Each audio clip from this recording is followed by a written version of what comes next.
I went to this rehab center, also known as a old folks home, and it's pretty interesting. So one night, I decided, you know what? I'm just gonna pray. So I started praying. So I started talking to God out loud. I was thinking, well, everybody else is doing it. I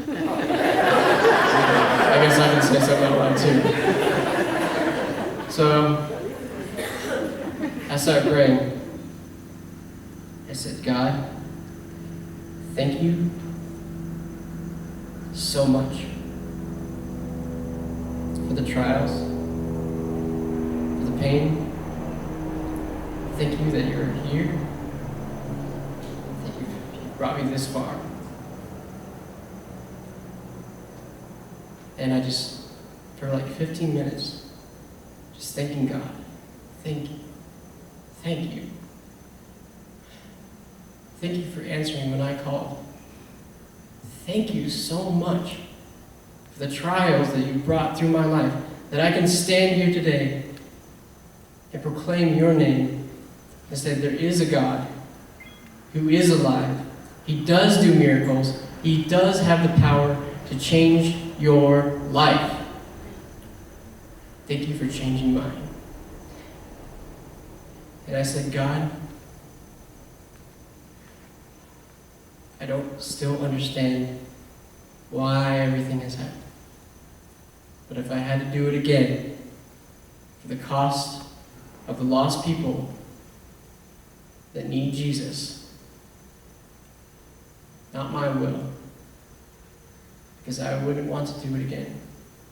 But if it's your will, I will suffer and I will pay the price for what you have with the cross. It's worth it to me. If you're here tonight and you're lost, you don't know Jesus, you're worth it to me. And I'm just a person. You're worth it to God. I mean, before the foundation of the earth, he says that he knew you. You're worth it to me. Everything that I've suffered through is worth it that you accept our God, Jesus. And in that prayer, I started praying. I was praying to God. And then I got angry. I was just like, I remember saying, and Satan, you have lost. You will not defeat me. You can't defeat me because what I have inside is something that you run from when I say the name of Jesus. And I started speaking out. I said, you flee, you get out of my life. I don't want you. You can come at me with fear, death, and darkness, but I come at you in the name of the Lord, and you will not win this battle. I have the armor of God on, and I declare war against you. You will not win. I said, and with every, my breath has been taken away, my lungs have been taken out, my voice has been stopped, but with every breath I don't have, I'll still proclaim the name of Christ.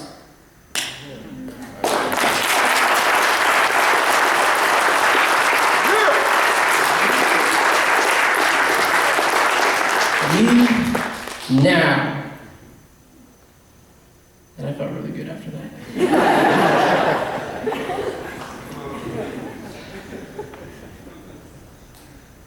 When I was in recovery in October, in the last 4 months of 2013, I lost the ability to speak.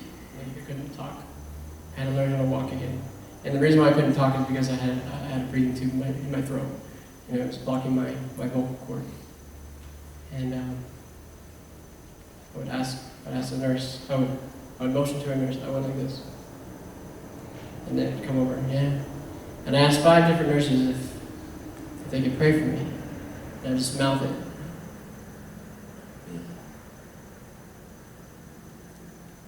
And the fifth nurse that I got over, she comes over to me, and I did that.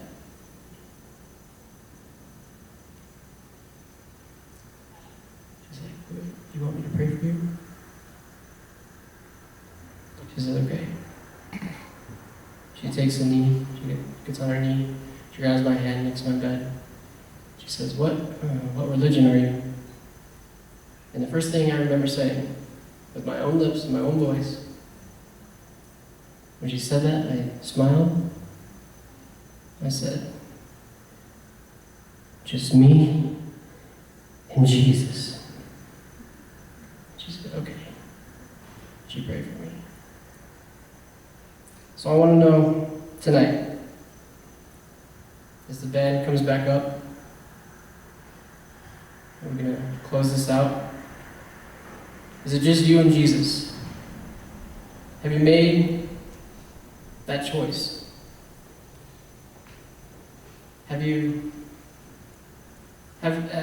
in here tonight, have you realized that life's not a game? It's a fragile thing. And it's something to get serious about. There's a God who's reaching out to you. And I don't know everybody in here, but we've all been through something. We all have our story. Maybe you're here and you wanted to take a bunch of pills last night and just end your life. Maybe you've been a victim of abuse or whatever. You're bitter. Maybe, I don't know your story. But whatever it is, you don't have to do it alone. You can have peace. You can have freedom. You don't have to fight the fight by yourself. You can be like Hezekiah and just cry out to God. Save me. When Peter came onto the water and Jesus was out and Jesus calls Peter, by faith, Peter takes a step out of the boat and he begins to walk towards Jesus. He says, "Come to me." And Peter, by faith, began walking on the water. But Peter looked around and he saw the waves and the storm, and it was crashing onto him. And he began to fear, and he began to sink. If you're sinking tonight, and you're afraid, you can call in the name of Jesus, just like Peter did. Peter said, "Jesus, save me." And immediately, he stretched out his hand and picked him up. You can have that tonight. You can be saved. You can be picked up and carried by the one who made you. And I love one more thing, and I love what the cross shows. The cross shows 7 symbols of Jesus' persecution and crucifixion. They put a crown of thorns on Jesus' head to cover the evil thoughts that we have. The thoughts we think that are not pleasing to God.